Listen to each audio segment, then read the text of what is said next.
여러분 반갑습니다. 주챔 업앤다운의 황영멘토입니다. 자, 오늘도 한 시간 동안 여러분들이 보유하고 있는 종목들 상담을 통해서 고민을 말끔하게 해결해 드리도록 하겠습니다. 자, 요즘에 시장의 분위기가 좀 어렵죠.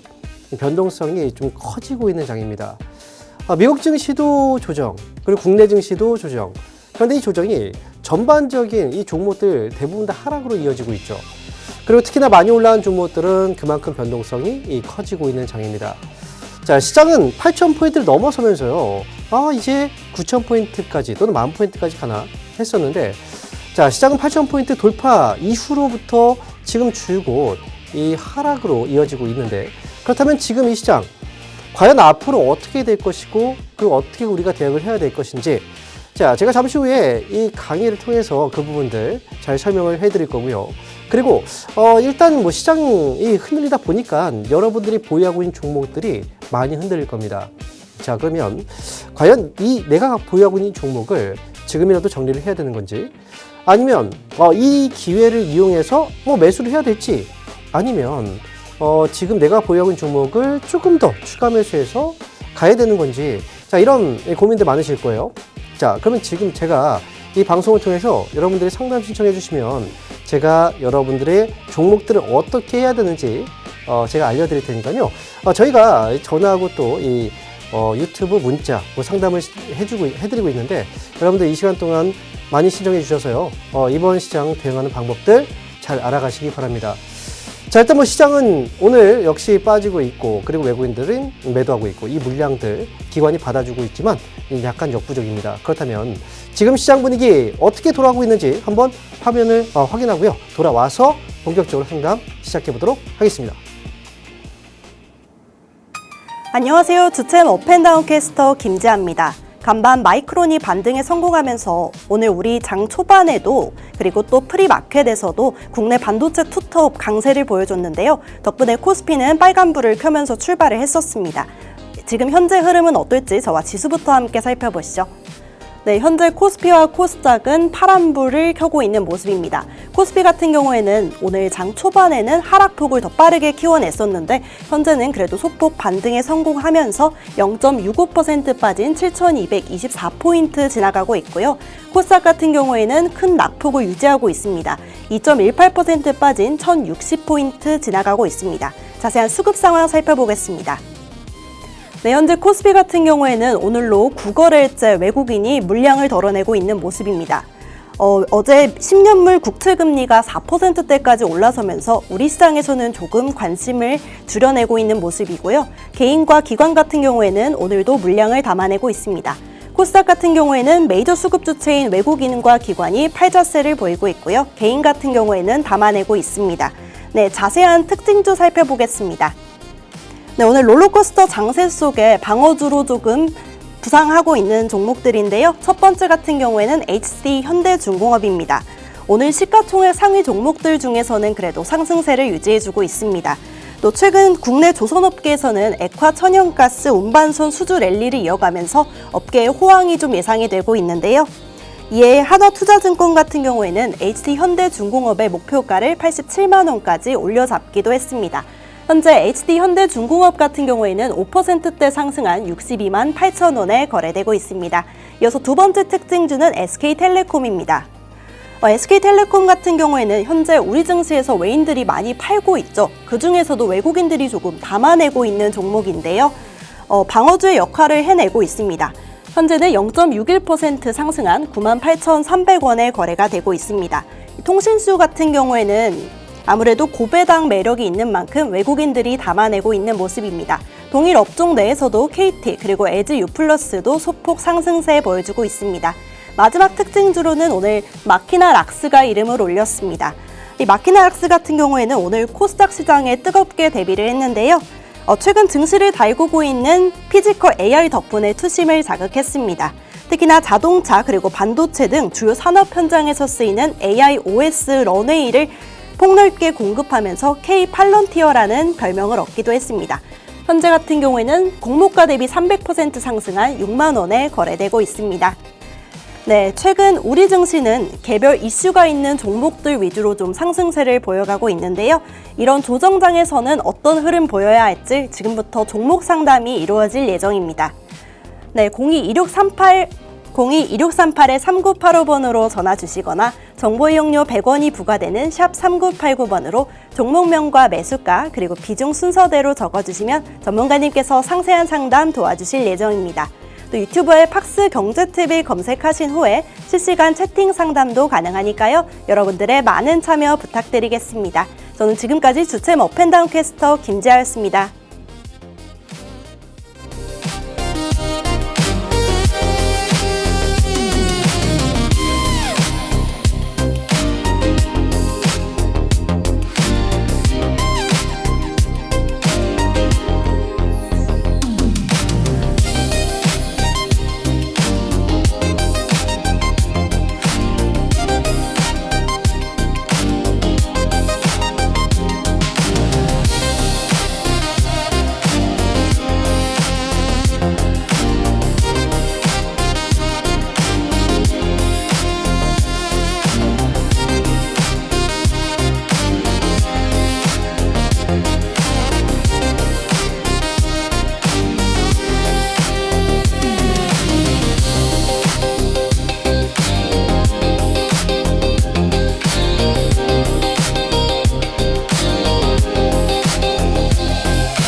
네, 그러면 지금부터는 여러분들 지금 이 시장에 대해서 아마 궁금한 게 많으실 거예요.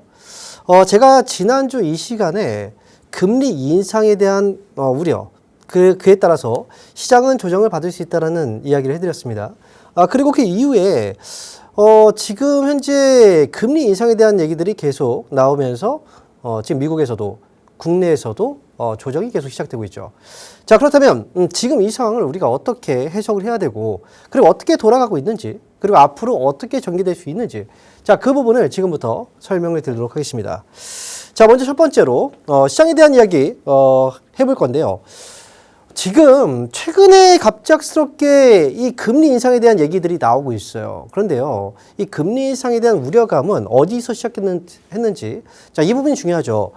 얼마 전에 발표된 소비자 물가지수 예상보다 물가가 높게 나왔어요. 그리고 생산자 물가지수가 여기에 불을 지핀 거죠.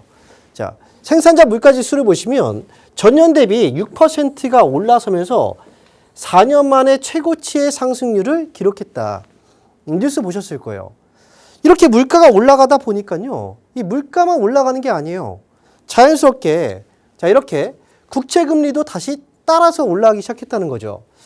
자, 실제로요, 미국 국채 마의 5%를 뚫었다라는 이 뉴스가 나왔는데, 여기서 말하는 5%를 뚫었다는 건 미국의 30년물 국채 금리, 이게 2007년도 이후 처음으로요, 5%를 넘어섰습니다. 여러분, 2007년도, 미국은 2008년도에 금융위기가 왔었죠. 그렇다면 금융위기 직전에 신호가 될 수도 있다는 거예요. 그렇기 때문에 미국 증시와 국내 증시, 글로벌 증시가 요동을 치고 있는 거죠. 자, 그렇다면요. 자, 과연 연준에서 어떻게 대응을 할까? 사실 이 부분이 굉장히 중요한 겁니다. 자, 연준의 의장도 바뀌고 교체가 되고, 그렇다면 연준에서는 이 물가를 그냥 좌시할까? 아니면 이 물가에 대한 부담을 느끼고 금리를 인상을 할까? 자, 여기에 대한 전망입니다. 실제로 시장 분석가 에드 야데는요, 연준이 채권 자경단을 달래기 위해서 7월에 금리를 인상할 거다라는 얘기를 했습니다. 채권 자경단. 채권 작용되는 이 연준이라든지 정부에서 지나치게 완화적인 이 정책, 이 스탠스를 보였을 때 국채를 매도해요. 그러면서 장기 국채 금리를 올리는 그 투자자들을 바로 채권 작용단이라고 합니다. 최근에 매도가 급격히 나왔기 때문에 장기 국채 금리가 5%를 넘어선 거잖아요. 그래서 연준도 사실 국채 금리가 올라가면 조달 비용이 너무 증가하기 때문에 또 국채 투매로 이어질 수 있기 때문에 굉장히 불안한 요소입니다. 자, 그래서 결국은 7월 달에 금리가 인상될 수 있다는 얘기를 지금 하고 있는 거죠.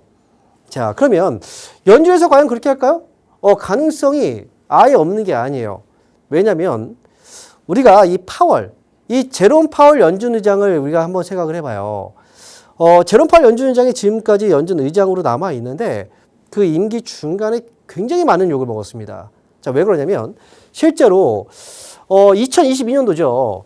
금리 더 빨리 올릴 걸 파월의 늦은 후에 우리가 코로나 때죠. 돈을 많이 풀었잖아요. 유동성이 많이 증가했단 말이죠. 이 유동성이 증가하면서 물가가 올라갔고요. 그런데 여기에서 물가 상승을 일시적이라고 계속 봤단 말이죠. 결국은 금리 인상 시기가 늦어지면서 물가를 제대로 잡을 수가 없었어요. 그래서 우리는 굉장히 오랜 기간 동안 힘들었었죠. 자, 그렇기 때문에 연준에서 이 물가가 올라가는 걸 제대로 잡지 못하면, 초기에 잘 잡지 못하면, 나중에 물가를 제대로 잡기가 어려워집니다. 훨씬 더 힘든 상황을 보내야 돼요. 그래서 연준의 가장 중요한 목표 중에 하나, 이 첫 번째가 바로 이 물가를 잡는 겁니다. 그래서 물가 상태가 계속해서 이렇게 높아지고 국채금리가 계속 올라가고 하면 결국은 연준도 결단을 내릴 수밖에 없다라는 거죠. 이런 부분을 알고 있기 때문에 그래서 시장이 선제적으로 움직이고 있는 거예요. 하락이 나오고 있는 거죠. 자, 그럼 봅시다. 금리 인상이 단행되게 된다면 어떤 일이 발생할까? 특히나 지금 금리가 인상됐을 때 가장 많은 타격을 받을 업종으로 봤을 때 미국에서도 그렇잖아요. 지금 빅테크 기업들 매도가 굉장히 쏟아지고 있습니다. 자, 왜 그럴까? 생각을 해봐야 돼요. 자, 여러분. 데이터 센터에 올인한 빅테크, 현금 보유액 10년 만에 최저치다. 자, 여러분. AI 이 시대에 뒤처지지 않기 위해서 빅테크 기업들이 굉장히 많은 이 자금을 AI 데이터 센터에 투자를 했단 말이죠. 자, 그런데 그게 모두 다 현금으로 투자하는 게 아니에요. 대부분 다 빚입니다. 빚. 자, 이 빚은 이자가 붙는 빚이죠. 그렇다면 금리가 올라가 봐요. 엄청난 돈을 투자했는데 금리가 올라가면 이 금액을 감당할 수가 없어요. 그럼 어떻게 되겠습니까? 데이터 센터에 대한 투자들이 중단되거나 지연되거나 아예 취소가 될 수도 있겠죠. 자, 그렇다면 어떻게 되겠습니까? 그 기업들. 지금까지 투자한 돈도 그렇고요. 앞으로 이게 어떻게 될지 모르니까 만약에 투자를 한다고 해도 문제예요. 그 돈 어떻게 감당하겠습니까? 그러니까 자연스럽게 이쪽에서 투매가 나올 수밖에 없는 거예요. 자, 또 엔비디아. 지금 실적 발표를 앞두고 있습니다. 그죠? 실적이 발표되면 그래도 반도체 기업 살아날 거야. 물론 실적 정말 좋게 나오면 그럴 수 있겠죠. 일시적으로. 자, 그런데 만약에 금리 인상이 된다 생각해봐요. 엔비디아가 지난해에 갑작스럽게 급락이 나왔던 적이 있습니다. 실적이 잘 나왔는데 급락이 나왔어요. 그 이유가 뭐였습니까? 바로 매출 채권이었어요. 이 매출 채권이라는 건 결국은 외상으로 줬다는 거잖아요. 외상으로 칩을 구매한 업체들이 굉장히 많았다는 거고 그 매출 채권이 금액이 계속 늘어나고 있어요. 자, 그런데 지금도 돈을 제대로 지급을 못한 기업들이 만약 금리가 올라가게 된다면 어떻게 될까요? 돈을 더 주기가 어려워지겠죠. 그럼 결국은 이 매출 채권에 대한 부실 문제가 터질 거예요.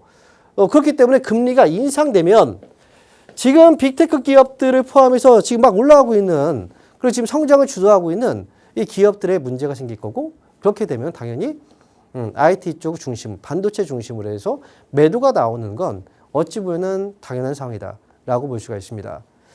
자, 그러면요. 금리 인상이 됐을 때 기업과 그 다음에 외국계 이 자금 그리고 주가에는 어떤 영향을 주는지 간단하게 한번 확인해 보도록 하겠습니다. 자, 먼저 기업의 실적적인 부분에서 우리가 확인을 해 볼게요. 기업의 실적은요. 악화될 수밖에 없어요. 그래서 제가 악화라고 써놨죠. 자, 문제는 조달 비용이 증가하기 때문이다. 자, 예를 들어서 금리가 인상됐어요. 그러면 기업은 대출을 받죠. 상당 부분 부채를 활용해서 기업 운영을 합니다. 자, 그리고 채권 금리. 기업에서 그 회사채들 발행을 하잖아요. 이 금리가 다 올라가요. 그럼 결국은 조달 비용은 증가할 수밖에 없죠. 자, 그러면 그리고 또 기존에 대출했던 이자에 대한 금리도 늘어나겠죠. 올라가겠죠. 그러면 기존 대출에 대한 이자 비용도 증가할 거고요. 그러면 비용이 그만큼 늘어났다? 투자는 거기에 반대해서 투자는 감소할 수밖에 없습니다. 기업은 투자를 해서 그만큼의 성과, 수익을 얻어가야 되거든요. 투자가 감소해봐요. 그럼 어떻게 되겠습니까? 당연히 실적은 떨어질 수밖에 없죠. 자, 그러면 우리가 가계 입장에서 한번 생각을 해보죠. 가계. 자, 금리가 올라갑니다. 그러면 여러분들 빚 없어요? 다 대출 있잖아요. 특히나 부동산 쪽의 대출. 요즘에 부동산 대출 금리가 굉장히 많이 올라갔어요. 그죠? 자, 그러면 원래 내가 한 50만 원 정도의 이자를 지출하다가 금리 올라가서 한 70만 원 정도의 지출이 돼버렸다. 이렇게 돼서. 그러면 나머지 한 20만 원 정도를 내가 소비를 못하게 돼요. 그럼 가계의 지출은 감소할 거고 기업 제품에 대한 소비 감소로 이어지겠죠. 그 소비는 결국은 기업 제품 아니겠습니까? 그럼 결국은 기업의 실적은 떨어지게 되죠. 자, 그리고요. 외국계 자금의 입장에서 본다면 결국은 이탈을 할 수밖에 없습니다.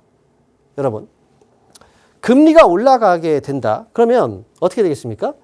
이거는 금리가 올라가면 기업 이익 줄어들겠죠. 그럼 경기는 둔화되게 될 거예요.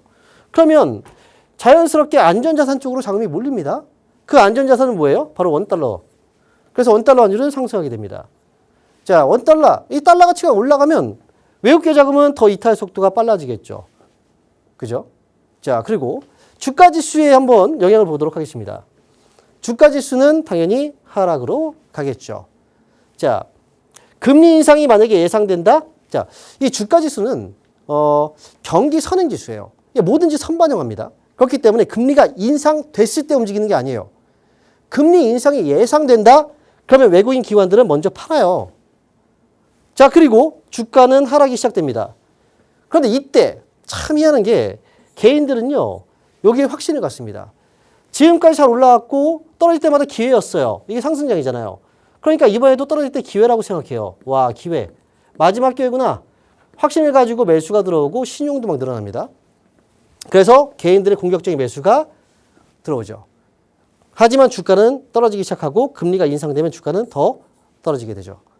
자, 결국 금리가 인상되는 거, 이 하나의 어떤 사건이 연이어서 경제라든지 그리고 주가에 정말 큰 파급 효과를 주게 되는 거죠. 자, 그러면요. 미국하고 우리나라의 금리 동향을 한번 추이를 한번 제가 좀 보여드릴게요. 자, 이걸 보는 이유가 있습니다. 과거의 사례를 가지고 앞으로의 상황을 우리가 유추해 볼 수 있기 때문에. 자, 그럼 보겠습니다. 금리가 인상됐을 때, 그때 이제 우리가 가장 앞서서 인상됐을 때의 상황을 보게 되면 예전에 코로나 때죠. 코로나 때 돈을 풀어서 물가가 올라갔잖아요. 그때 물가 상승을 잡기 위해서 금리를 올렸습니다. 우리나라 2021년도 8월 달에 금리가 처음으로 인상이 됐어요. 지금 이 표에서요. 파란색 선은 한국이고요. 그리고 빨간색 선은 미국입니다. 우리나라가 먼저 금리가 인상됐죠. 그리고 미국은요. 2022년도 3월 달에 금리가 처음으로 인상이 됩니다. 여기서 봐야 되는 게 뭐냐면 우리나라 금리가 먼저 인상됐다는 거예요. 자, 만약에 미국이 금리를 먼저 올렸어요. 한국이 뒤늦게 올려요. 그러면 원달러 환율이 미국 금리 인상과 함께 확 튀어버립니다. 그러면 우리나라에서 금리를 올려도 이걸 잡기가 힘들어요. 그렇기 때문에 우리나라는 환율 안정을 위해서 먼저 선제적으로 미국이 금리를 올릴 것 같아? 그럼 먼저 올리게 되어 있어요. 그래서 이런 상황이 이제 나타나게 된 거죠. 자, 그러면 중요한 건 이거죠. 금리 올리고 나서 주가의 반응이 어땠는지입니다. 자, 보시면요. 이게 코로나 때예요. 2020년도 코로나 때 최저점 3월에 나왔죠? 그리고 주가는 상승장으로 막 갔습니다. 그런데요. 금리가 인상됐을 때 상황을 볼게요. 이제 이건 8월입니다. 우리나라에서 기준금리가 인상됐을 때가 바로 이 시점입니다. 이 8월이거든요. 2021년도. 자, 그리고 미국에서 기준금리가 인상됐을 때가 2022년도 3월입니다. 여기. 그런데 주가의 최고점은 언제 나왔나요? 금리가 인상되고 나서 나왔나요? 아니에요. 우리나라의 최고점은, 시장 최고점은 6월에 나왔습니다. 기준금리 인상하기 전에 주가는 최고점을 찍었고요. 그리고 나서 빠졌고, 그리고 미국이 기준금리를 인상하기 전까지 계속, 이때부터 계속해서 하락장이 이어져 왔다는 거죠. 자, 그래서 여기서 봐야 되는 건 뭐냐면, 코스피 지수는 금리 인상보다는 먼저 하락이 시작된다. 따라서 지금 금리가 인상이 되게 되면 그러면 주가는 하락장으로 갈 수밖에 없습니다. 하지만 지금 금리가 인상된 건 아니에요. 금리가 인상될 가능성이 있다라는 얘기들이 나왔고요. 만약에 지금 물가를 올린 게 시작점이었잖아요. 물가가 올라간 거. 이 물가가 올라간 근본적인 원인 중에 하나가 바로 이란과 미국의 전쟁입니다. 그것 때문에 휘발유 가격이 올라간 거잖아요. 그래서 지금 만약에 미국과 이란의 전쟁이 빨리 종식이 된다면 물가 상승에 대한 불안감은 해소가 될 거고요. 그리고 금리 인상에 대한 우려감도 해소가 되겠죠. 그래서 지금 여러분들이 투자 포인트를 잡아야 되는 건 미국과 이란 이 전쟁이 언제 종결되는가. 하루빨리 종결되면 그때를 투자 포인트로 잡으셔야 되고요. 그리고 저는 지금 이 시장은 2021년도 1월 달 장과 좀 비슷하다. 유사하다고 생각합니다. 그 당시에 주가는 변동성을 보였어요. 약 2개월 이상 하락이 나왔죠. 물론 떨어지기만 한 거 아니에요. 떨어지고 올라오고 떨어지고 올라오고. 그리고 나서 막바지 상승량이 나왔거든요. 이때 올라갔던 건 바로 순환매. 순환매 장으로 그동안 좀 상대적으로 오르지 못했던 종목들 있죠. 그런 종목들이 마지막 상승 랠리를 펼쳤습니다. 그리고 실제로 삼성전자, 하이닉스 그동안 시장을 주도하다가 삼성전자는 1월 달에 최고점이 나오고 그다음부터 빠졌고요. 하이닉스는 3월 최고점 찍고 빠졌습니다. 결국 시장의 이 최고점보다 이 개별 종목, 삼성전자라든지 하이닉스의 최고점은 먼저 나올 수 있다는 것도 좀 참고해서 보시면 좋을 것 같습니다. 자, 지금 제가 이렇게 금리에 대한 부분들을 설명해 드렸습니다. 이게 당장 일어난 사건은 아니에요. 그리고 확률상으로 봤을 때는 아직 50%를 넘어가는 확률은 아닙니다. 하지만 언젠간 분명히 금리 인상이 단행될 거고 금리 인상에 대한 이 가능성이 높아질수록 시장은 고점에 가까이 와 있다고 생각하셔야 됩니다. 그러니까 이 부분을 꼭 참고해서 투자하시는데 좋은 성과를 또 얻어갈 수 있도록 하시기 바랍니다. 자, 그러면 오늘 이 강의에 대해서 한번 강의는 여기까지 하고요. 잠시 후에 저희가 종목 상담으로 이어갈 겁니다. 채널 고정하시고 잠시 후에 뵙도록 하겠습니다.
자, 그러면 지금부터는 여러분들이 보유하고 있는 종목 상담을 해드릴 겁니다.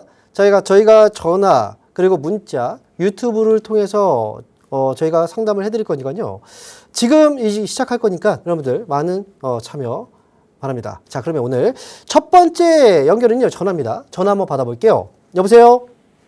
네, 안녕하세요. 네, 안녕하세요. 황룡 멘토입니다. 네네. 네, 자, 어떤 종목인가요? RFHIC요. RFHIC. 네네. 매수한 가격하고 비중이 어떻게 되세요? 매수한 금액이 30%고요. 30%? 네네. 네. 91,726원이에요. 51,726원이요. 네네. 아, 수익 중이군요. 네네. 어제 들어갔다가, 어제 들어갔다고요? 네네. 아, 91,000. 네네. 91,700. 아, 저 51,000이라고 봤어요. 네. 네. 91,726원이구나. 네네. 아이고, 그러면 지금 손실이네요, 조금? 네. 아, 아이고. 자, 일단 어제 들어가셨어요. 네네. 어제 약간 불안하지 않았어요? 아니, 이게 좀 이슈가 있는 것 같아가지고. 이슈는 있죠. 네네. 그래서 들어갔거든요. 네. 지금 우리가 이제 그 6G 관련주라고 하죠. 네네.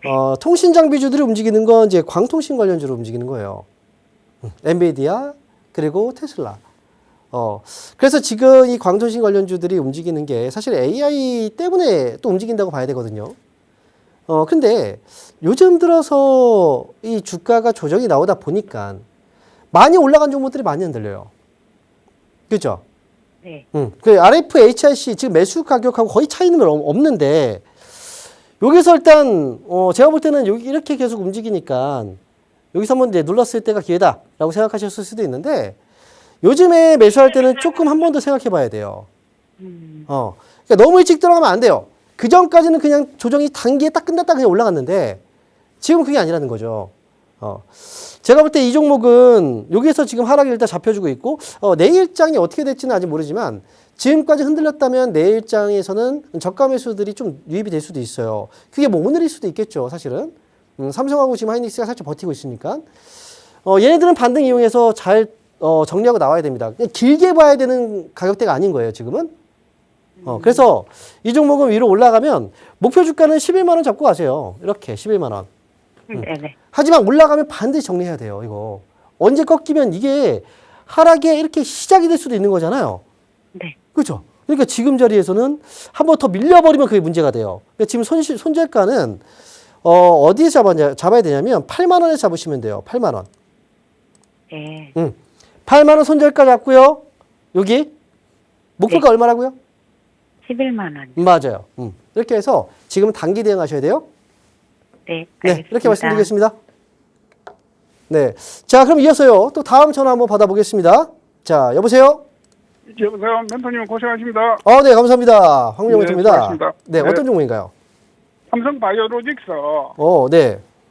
170만 원에 30%인데, 170. 이게 지금 뭐 손절이 일찍 못 쳐갖고, 네. 지금 이까지 끌려 내려왔는데, 지금 걱정이 세상 같네요. 뭐, 저것도 사실 이게 비중도 좀 되고.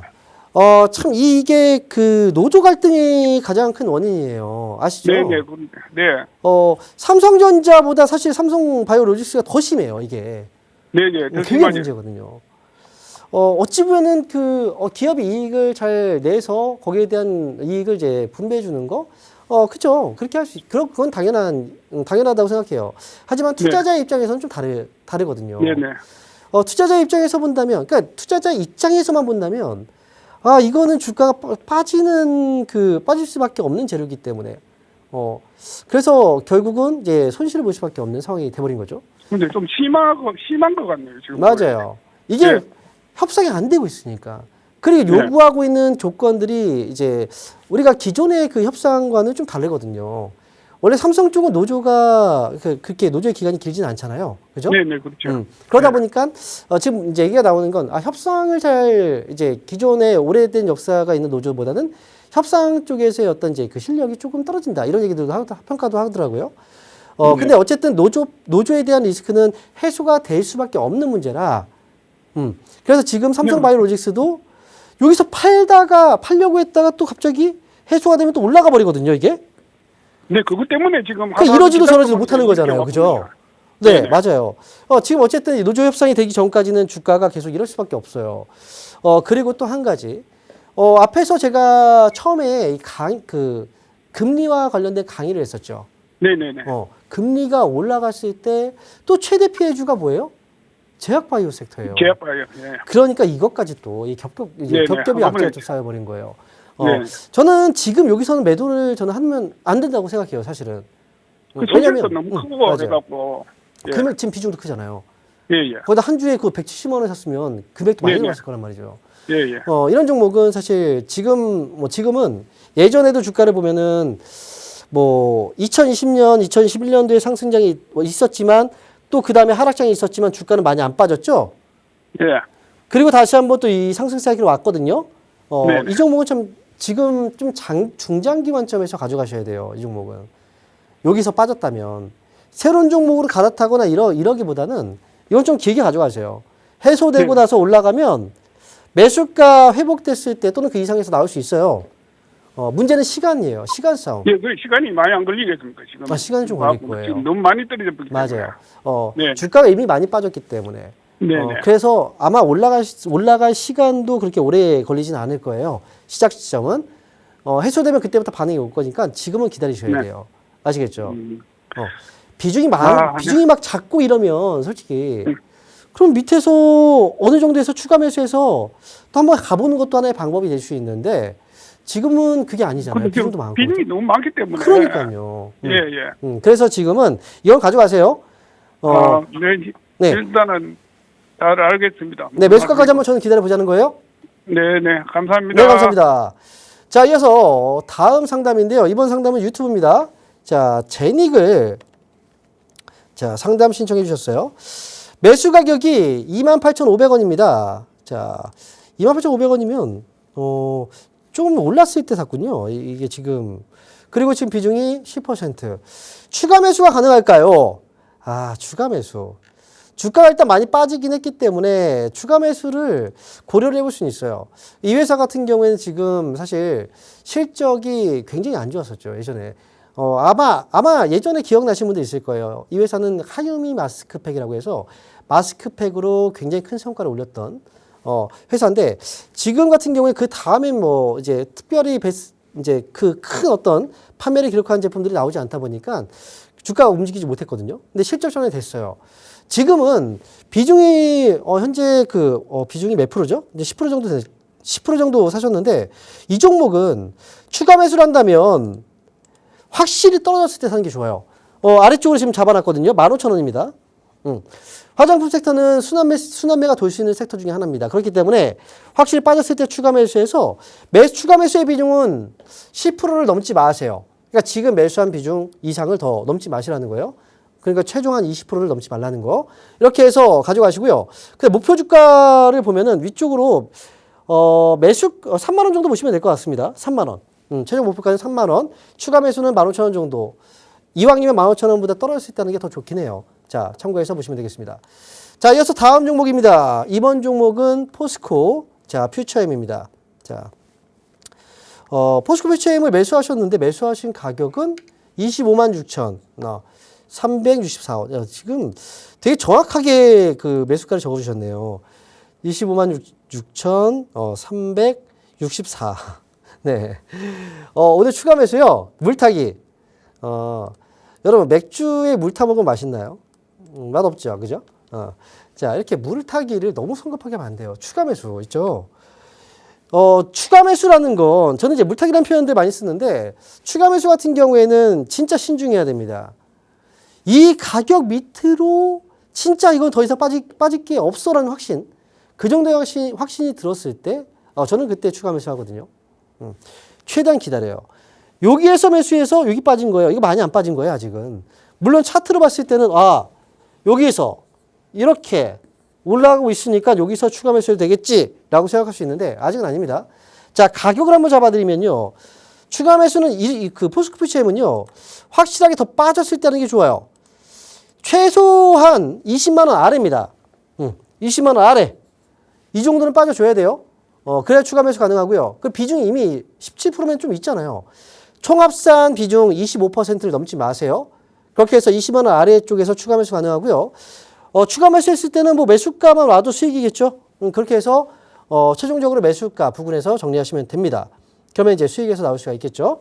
자, 이렇게 해서 포스코 퓨처 알아봤고요. 다음 종목입니다. 이번 상담은 전화 상담으로 한번 이어가 보도록 하겠습니다. 전화 받아볼게요. 여보세요? 여보세요? 네, 반갑습니다. 황명훈입니다. 네, 안녕하세요. 네, 안녕하세요. 자, 어떤 종목인가요? 네, 11만 100원에 30%요. 리노공업. 자, 네네. 네, 리노공업. 자, 11만 100원에 매수하셨고요. 네. 이 종목이 상담이 꽤 많이 들어오는 종목이에요. 지난번에 약간 수익이 났는데 더 올라갈 줄 알고 그렇죠. 매도 안 했거든요. 원래 그렇게 해서 손실 나요. 그러니까 수익이 났을 때 매도를 해야 되는데 수익이 났을 때 매도를 못 해요. 그러니까 올라갈 때는 더 갈까봐 못 하는 거예요. 예. 그죠?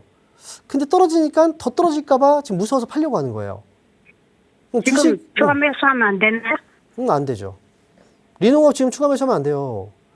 오늘 여기서 하락이 잡혔나요? 아, 몰라요. 네. 오늘 여기서 이 회사는 여기에서 만약에 반등 안 나오면 주가 많이 빠질 수 있어요. 그러면 여기서 매수했는데 그냥 빠져버리면 어때요? 손실이 커지겠죠. 돈은 더 들어갔으니까. 그죠? 자, 지금 제가 말씀드릴게요. 이 종목은 9만 원을 손절가로 잡아두셔야 돼요. 9만 원. 9만 원 손절가 잡아두셔야 돼요. 이해되세요? 9만 원? 여기가 손절가예요. 자, 만약에 나는 손절을 못하겠다. 비중이 너무 많아서. 그럼 추가 매수하겠다? 그러면 추가 매수는 언제 정도에 해야 되느냐? 리노공업 추가 매수는 한 6만 원 정도까지 내려와야 돼요. 6만 원. 이거 어떻게 기다릴 수 있어요? 못 기다리잖아요. 그래서 이 종목은 추가 매수를 더 이상 하면 안 돼. 지금 비중도 많아요. 그리고 비중이 많기 때문에 추가 매수를 여기서 해도 단가가 거의 안 떨어져요.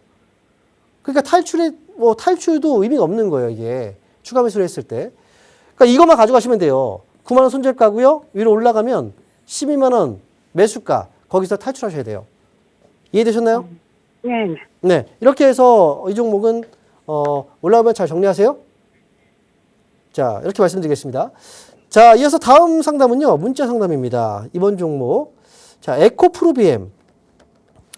자, 에코프로비엠을 매수하셨어요. 지금 20만 5천 원에 50%. 자, 20만 5천 원에 50%. 근데 지금 이게 그 스토리가 있네요. 이걸 손절하고 LG전자로 갈아타는 게 맞을까요? LG전자요? 한번 볼까요? LG전자. 근데 왜 이 종목을 팔고 LG전자에 살려고 하는 걸까요? 제가 볼 때는 차이가 별로 없어 보여요. 만약에요, 이 LG전자가 지금 한 15만 원 아래? 15만 원 아래로 내려왔다? 그러면 생각을 해볼 만한데, 굳이 에코프로 BM을 LG전자로 지금 갈아탈 이유는 없어요. 그러니까 에코프로 BM도 지금 괜찮아요. 그러니까 지금 이 종목을 굳이 LG전자로 갈아탈 필요가 없다는 거예요. 아마 LG전자가 시세가 빨리 나왔었기 때문에 그래서 많이 떨어졌으니까 이거 기회인가? 생각할 수 있는데 지금은 그런 식의 관점이 아닙니다. 자, 에코프로 BM은 지금은 가져가는 게 맞아요. 저는 사실 이 회사가 여러분 2차전지 쪽에 아직은 뭐 업황회복이 되게 좀 더디고 또 아직 뭐 성과도 그렇게 막 나오지 않고 중국의 규제 때문에 지금 반사이익 때문에 올라간다? 맞아요.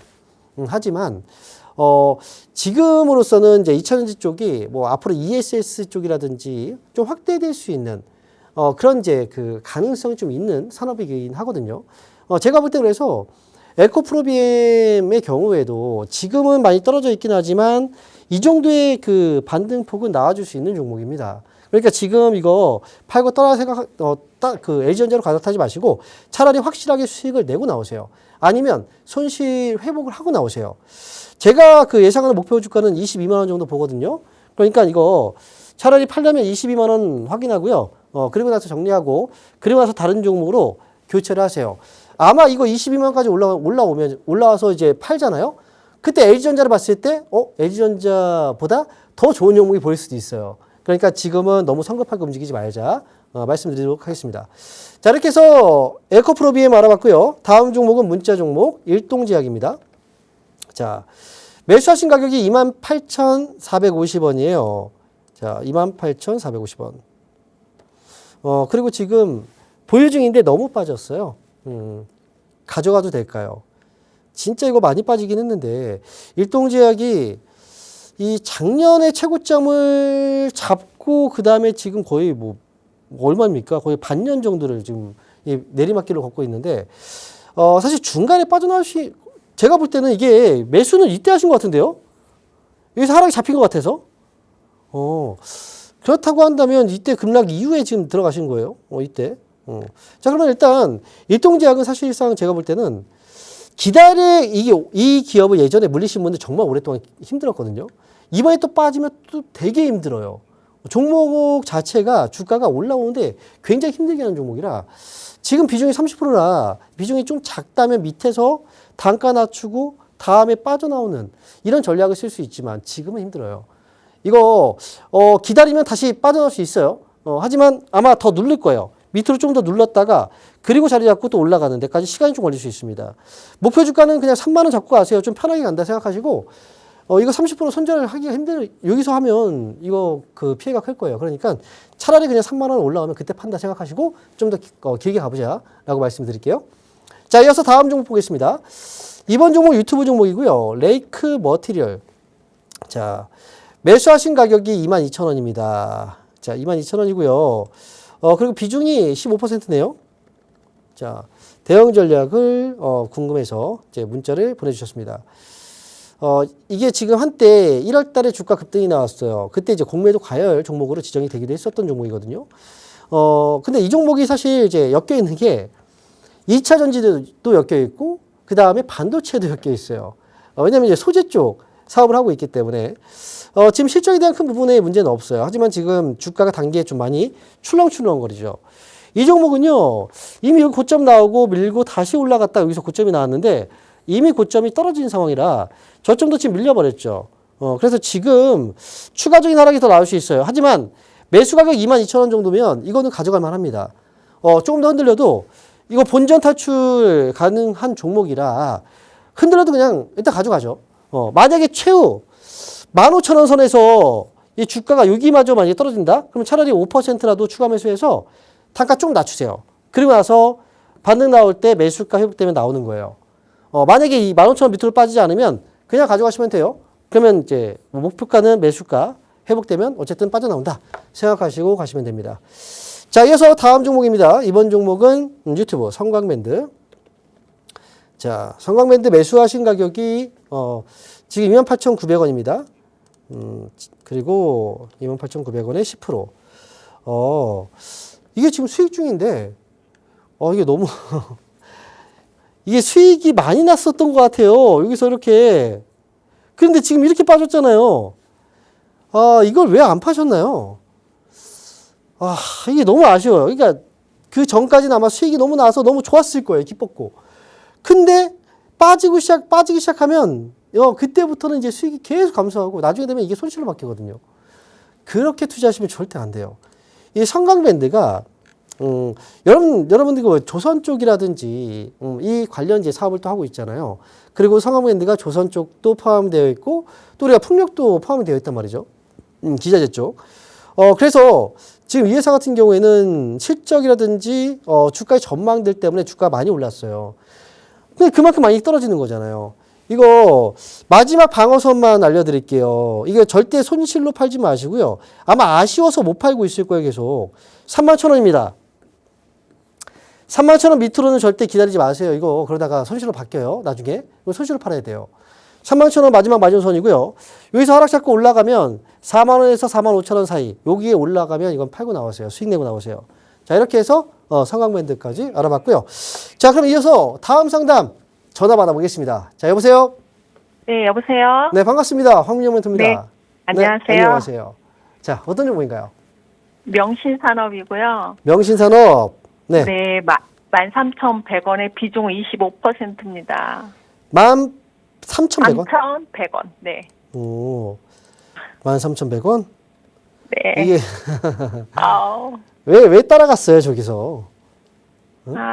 자동차주가 네. 갈 것 같아서 부품주를 들어갔는데, 네. 예, 현대차는 올라가도 이거는 안 올라가. 그래요. 이제 지금은 더 떨어지고 그래서 네. 초반에 너무 비중을 많이 네, 많이 많이 나갔어요. 뛰었더니 좀 걱정이 좀 심해요. 이 종목은 그래서 가져가세요. 그래요? 지금 네, 이게 악재가 사실 그 현대차 주가가 올라간 이유가 로봇 때문에 네. 움직였죠? 로봇. 예. 근데 명신산업이 지금 하고 있는 게 지금 자동차 쪽이잖아요. 네네. 현대차 주가가 떨어진 이유가 자동차 때문에 떨어진 거예요. 왜냐하면 지금 유가가 비싸죠. 예. 유가가 고유가 시대에 자동차 잘 몰고 다니지 않잖아요. 그죠? 그러게요. 그래서 자연스럽게 네. 지금 살까 하다가 네. 좀 기다리자. 이렇게 되는 거고. 그다음 네. 금리가 올라가 봐요. 예. 금리 올라가면 자동차 현금으로 다 주고 사지 않잖아요. 그러니까요. 할부금은 끼고 산단 말이죠. 네. 그래서 또 그것 때문에 떨어지고. 예. 지금 주가 근데 너무 많이 떨어졌어요. 이거 기다리세요. 네. 나중에 13,000원, 14,000원 다시 올라오는 자리 있을 거예요. 그러면 그때 팔고 나오시면 돼요. 그래요? 기다려보세요, 이거. 예, 알겠습니다. 네, 감사합니다. 네. 자, 이어서 다음 종목은요. 문자 종목입니다. ABL 바이오. 자, 매수하신 가격이 15만 4천 원입니다. 자, 그리고 15만 4천 원. 자, 이렇게 4천 원. 자, 그리고 비중이 10%예요. 계속 떨어져요. 대응 방법이 궁금하다. ABL 바이오가 지난번에 임상 그 실패 평가 때문에 급락 한번 나왔잖아요. 그죠? 그리고 지금 급락이 왜? 그러니까 뭐가 중요한 이벤트가 있어요, 항상. 이 종목을 언제 샀는지 참 궁금하네요. 급등 직전에 샀다면 올라갔을 때 팔고 나오면 되잖아요. 이게 지금 수익이 그래도 꽤 났을 거란 말이죠. 더 할까 싶다가 지금 이게 급락이 나와버려가지고 이런 자리를 다시 메워서 올라가기는 이게 쉽지가 않아요. 그리고 시간이 굉장히 오래 걸리거든요. 지금으로서는 ABL 바이오는 조금 이제 더 기다릴 수밖에 없는 상황인데, 참, 비중이 지금 10%고, 추가 매수하기에도 너무 더 많이 하락이 있을 것 같아서, 어느 정도의 타협점을 좀 잡고 나와야 될 것 같습니다.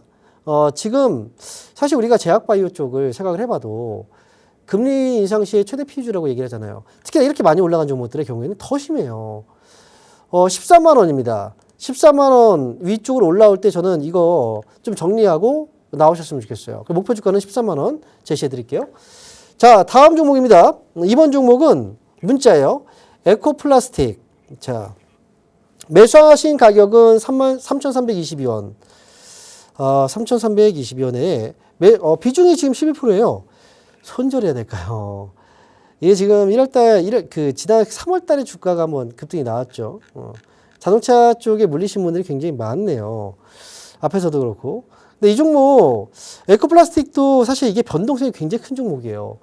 변동성이 크다는 게 위로 올라갈 때도 굉장히 좀 빠르게 강하게 급등을 이렇게 해요.